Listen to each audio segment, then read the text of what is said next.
Hoje é dia do Exército, né? 19 de abril, como é dia do Índio. Então, o papel do Exército na defesa e desenvolvimento nacional. Hoje, 19 de abril, dia do Exército, tive a imensa satisfação de receber a medalha Ordem do Mérito Militar em minha cidade de Campo Grande, Mato Grosso do Sul, por indicação do comandante militar do Oeste, general do Exército Gerson Menandro. Eu estive em Campo Grande às 8 horas da manhã, aí 2 horas da tarde já estava de retorno aqui à nossa casa, o Senado, e participando da comissão mista. Fiquei muito contente por ser merecedor da mais elevada distinção honorífica do nosso Exército. Doravante, faço parte de um grupo de pessoas que essa instituição homenageia desde o ano de 1934, por ter prestado notáveis serviços à nossa pátria.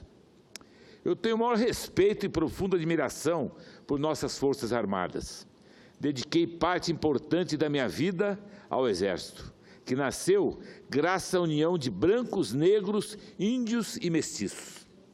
A famosa vitória na Batalha dos Guararapes, ocorrida em 19 de abril de 1648, nos morros próximos da cidade de Recife, Pernambuco, contra as forças invasoras holandesas, representou o início formal dessa gloriosa força militar. Esse batismo de fogo criou as condições objetivas para que o nosso Exército ganhasse densidade, capilaridade, respeito internacional e a confiança do povo brasileiro. De lá para cá, essa instituição tem se dedicado a defender os interesses estratégicos do país e a contribuir com o desenvolvimento nacional em todas as suas dimensões.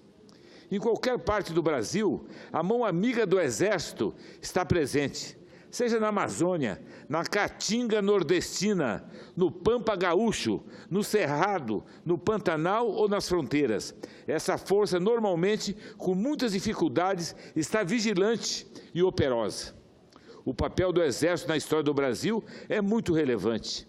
Podemos afirmar que foi essa força que garantiu avanços políticos importantes e a unidade nacional. De uma ponta a outra do país, falamos a mesma língua e cultivamos valores culturais similares. O mesmo acontece com muitos dos nossos países vizinhos.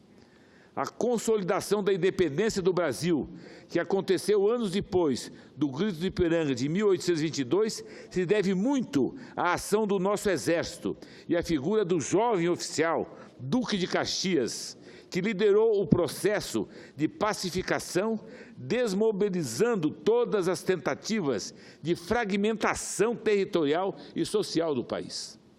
As lutas que culminaram com a emancipação dos escravos em 1888 tiveram a contribuição do Exército.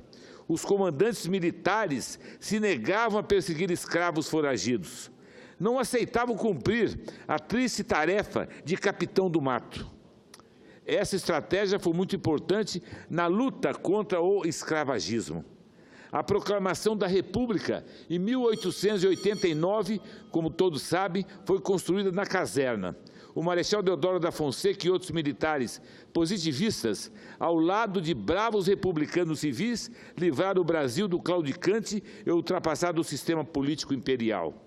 A Revolução de 30, que colocou o país no caminho da industrialização e destruiu as práticas da chamada política do café com leite, que era São Paulo e Minas, contou com o luxuoso apoio dos jovens tenentes da época. Eles defendiam um Brasil moderno, ético e socialmente justo. Podemos falar do papel relevante que o Exército cumpriu nos campos gelados da Itália, na Segunda Guerra Mundial, quando nossos pracinhas fizeram a cobra fumar e não esqueceram de sentar a pua naqueles que negavam a possibilidade de construção de um mundo plural, democrático, pacífico e integrado. Senhor Presidente, posso falar da atuação do Exército no campo educacional, na pesquisa aplicada, nas engenharias, no desenvolvimento de novas tecnologias, na medicina, na comunicação, na economia, no apoio às comunidades isoladas, no esporte e em outros tantos campos. Também posso destacar o papel internacional que o nosso Exército cumpre. Não são poucas missões que participa objetivando dirimir conflitos, garantir a paz entre nações e contribuir com iniciativas humanistas em consequência de desastres naturais e outros. Agora mesmo estamos recebendo de volta milhares de soldados que foram cumprir missão humanitária no Haiti. A missão das Nações Unidas para a estabilização do Haiti foi criada por resolução do Conselho de Segurança da ONU, em fevereiro de 2004, para restabelecer a segurança e normalidade institucional do país e violência. A participação dos militares brasileiros é reconhecida pelo povo haitiano e por autoridades internacionais, pela desenvoltura e com que combinam funções militares com atividades sociais e de cunho humanitário. Nosso reconhecimento a esses heróis, que ajuda a divulgar nossa cultura da paz e harmonia pelo mundo. Senhor presidente, não posso terminar minha fala sem destacar rapidamente a importância do Exército na construção histórica de Mato Grosso do Sul. O Estado cedia várias unidades militares e tem um contingente expressivo de soldados. Essa força está formalmente presente no sul do Estado desde 1775. Quando foi construído e ocupado o Forte Coimbra, que fica às margens do rio Paraguai. Embora exista um registro que o Cerrado de Mato Grosso do Sul já era palmilhado por patrulhas do Exército muito antes desse evento. Depois, em 1776, foi construído o Forte Príncipe da Beira, em Ladário, também no Rio Paraguai. Os militares desses fortes e de outras guarnições cumpriram papel social militar relevante. Eram eles que apoiavam as comunidades indígenas e outros povos das fronteiras que viviam isolados. Quando as Forças Armadas do Paraguai invadiram o Brasil em dezembro de 1864, pela fronteira oeste, foi o Exército, com poucos soldados e armamentos, que enfrentou os primeiros duros golpes do invasor. Foi o Exército, claro, quem expulsou os invasores e desenvolveu o território e a paz que moravam e trabalhavam no sul de Mato Grosso. O livro A Retirada da Laguna, de Visconde Toné, retrata com competência e elegância o drama dessa guerra. Mas posso frisar também que foi o Exército, por meio da Comissão de impregnada e liderada pelo Marechal Cândido Rondon, que instalou o telégrafo em nosso estado, ligando a região com o Rio de Janeiro e outras capitais. Rondon é relembrado e lembrado como um soldado que estendeu fios, postes, abriu estradas e construiu pontes, bem como estabeleceu contatos amistosos com diversas tribos indígenas que viviam isoladas. Eu conheço bem os feitos do grande Rondon. Fui um dos presidentes do Projeto Rondon em meu estado. Pude conhecer a visão integradora e humanista do bom Marechal.